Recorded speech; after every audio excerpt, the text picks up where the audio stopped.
कूपी पक्व रसायन बनाने की प्रक्रिया में आगे की है कूपी मुख मुद्रण, यानी कि कूपी का मुख किस तरीके से बंद किया जाए।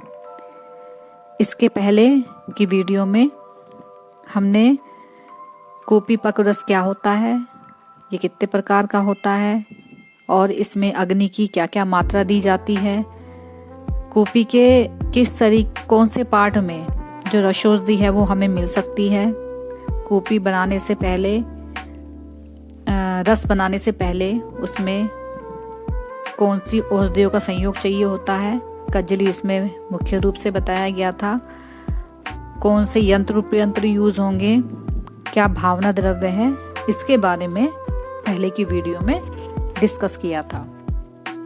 अब आगे इसी क्रम में कूपी मुख मुद्रण, यानी कि कूपी का जो मुख है वो ऊपर से हमें क्या है इसको बंद कर देना चाहिए। इसी को ही जो डार्ट लगा के बंद करते हैं इसी को ही कूपी मुख मुद्रण कहा जाता है।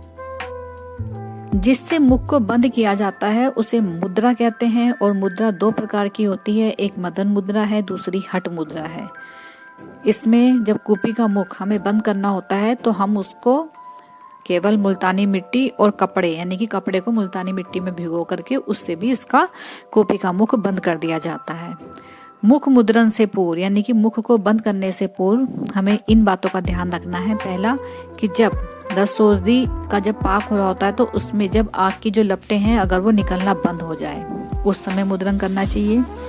दूसरा, कूपी को चारों तरफ से हम चारों तरफ अंधेरा कर देते हैं और अंधेरा करने पर जो कूपी के तल में है अगर देखें तो वो रक्त वर्ण का वहां पे दिखाई देना चाहिए।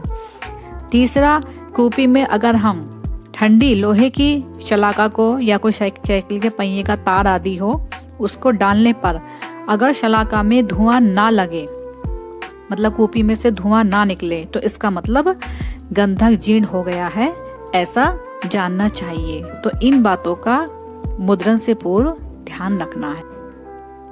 आगे भी इन और बातों का भी ध्यान रखना है कि कूपी मुख में टार्च को अगर हम प्रकाश डाला जाए तो उसमें जो बोतल है उसमें पारद के जो कण हैं वो ऊपर की ओर उठते हुए दिखाई देने चाहिए।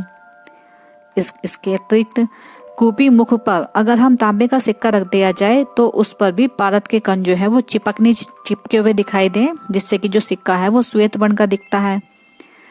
कूपी में तप्त शलाका, यानी कि उसको रक्त तप्त करके कूपी के अंदर डालने पर, आधी शीशी तक डालने पर उसमें कजली नहीं लगनी चाहिए। इसका उपयोग गंधक को जलाने के लिए भी किया जाता है। जब गंधक उसके मुख पे आ जाती है तो इसी तप्त शलाका से उसको गंधक को हटा दिया जाता है। कूपी की तली के अंदर सूर्योदय जैसा नीचे की तरफ गोल रक्त बिंब जैसा प्रतीत होता है।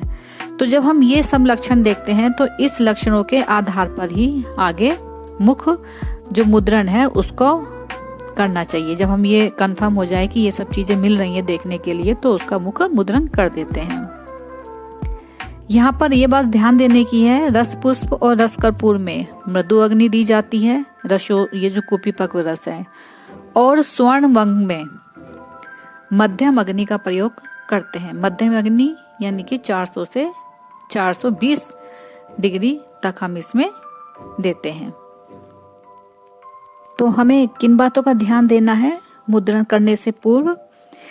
पहला तो उसमें से कूपी में से आग की लपटें निकलना बंद हो जाए। कूपी को अंधेरे में अगर देखें तो उसकी तली में लाल वर्ण का दिखाई देना चाहिए, यानी कि इस तरह से कह सकते हैं सूर्योदय की तरह जो लाल गोल जैसा दिखता है उस तरीके का उसकी कूपी की तली में दिखना चाहिए। कूपी की तली में अगर ठंडी शलाका को हम डालते हैं तो उसमें जो शलाका में धुआं नहीं लगना चाहिए, इसका मतलब जीर्ण हो गया है। और अगर हम उसमें रक्त तप्त करके शलाका का प्रयोग करेंगे तो उसमें कजली जो है वो चिपकनी नहीं चाहिए। इसका उपयोग जो है एक तरीके से गरम उसको गंधक जलाने के लिए किया जाता है, जो कि उसके मुख पे आ जाती है वो बंद हो जाता है, तो उसको गंधक को हटाने के लिए। कूपी के मुख पे अगर हम कोई तांबे का सिक्का रखा जाए तो उस तांबे के सिक्के पर जो पारद के कण है वो कलेक्ट हो जाते हैं, जिसकी वजह से वो सफेद दिखता है। कूपी के मुख में से टॉर्च का प्रकाश अगर अंदर की तरफ डालते हैं तो उसमें पारद के कण जो हैं वो ऊपर उठते हुए दिखाई देने चाहिए। तो ये कुछ इस तरीके से परीक्षाएं हैं।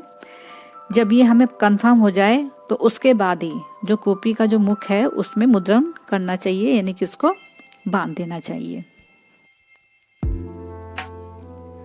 रसौषधि का पाक हो गया है, यानी कि वो बनके तैयार हो गई है, ऐसा जान करके हमें कूपी को अब तोड़ते हैं। उसके लिए जो हम कूपी पक जो औषधि बन रही थी उसमें अग्नि देना बंद कर देते हैं, फिर उसको स्वांग शीत होने देते हैं। फिर अगले दिन यानी कि दूसरे दिन स्वांग शीत होने पर कूपी को सावधानी पूर्वक बालू का यंत्र से निकालते हैं और उसके ऊपर जो हमने कपर मिट्टी चढ़ाई थी उसको हटाते हैं या चाकू से खुरसते हैं और फिर जो है पूरी कूपी को साफ किया जाता है। फिर उसके बाद में कूपी को बाहर से अच्छी तरीके से साफ करके कूपी के कंठ में जो एकत्र इकट्ठा हुआ जो रस सिंदूर होता है वो स्पष्ट रूप से इसमें दिखाई देता है। जिस स्थान पर रस सिंदूर एकत्र हुआ होता है कंठ में, तो उससे 1 इंच नीचे की तरफ एक सुतली जानते हैं ना, एक धागा होता है सुतली जिसे बोलते हैं, तो उसको केरोसिन में डुबो करके कहाँ पर बांधना होता है, जहाँ पे हमें रस सिंदूर दिख रहा है उसकी नेक वाले पार्ट में, उससे 1 इंच नीचे की तरफ केरोसिन में भिगो हुई उस सुतली को लपेट करके बोतल के ऊपर बांध देते हैं।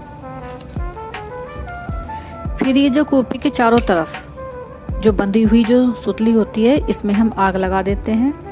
फिर जब वो पूरी तरीके से सुतली जल जाती है तो हम एक गीले वस्त्र से उस कूपी के जो तत्व भाग है, जो तप्त यानी कि जो तपा हुआ है, जो गर्म वाला पार्ट है, उसके ऊपर हम गीले कपड़े से उसको कवर कर देते हैं, यानी कि आच्छादित कर देते हैं गोलाई रूप में। और इस तरीके से करने से यानी कि गर्म और तुरंत ठंडे यानी कि भीगे हुए कपड़े से करने से क्या होता है, वो जो कूपी होती है वो वहाँ से टूट जाती है।